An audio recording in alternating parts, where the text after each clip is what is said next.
আজও কি বলবে বুকে ওর না ছিল না বলে ধর্ষিত হলো ছোট বোন।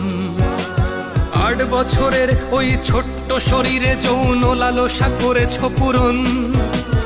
আদরের খুকুমনি আজ তার দেহখানি ক্ষত বিক্ষত পরে রয়। তোমার যৌন কামড়ে সে তো চিৎকার করেছিল, কাঁপেনি কি তোমার হৃদয়ে? দেশে চলে ধর্ষণ, ঘুমোচ্ছে মহাজন, সে তো শুধু গদিটাই চায়। সে তো চায় ক্ষমতা, মা বোনের শ্লীলতা হানিতে কি আর আসে যায়? মহারাজ বলে দেশ ভালো আছে, আজ বুঝি পড়েছে রাজার চোখে ছানি। সে তো শুধু লীগ বোঝে, লীগের কর্মী খোঁজে, দেখে না হত্যার হাজানি। একটি ফুল বাঁচাতে যুদ্ধ করা বাঙালি চুপ করে বসে কেন আজ? বাংলার বুকে আজ জঙ্গিবাদের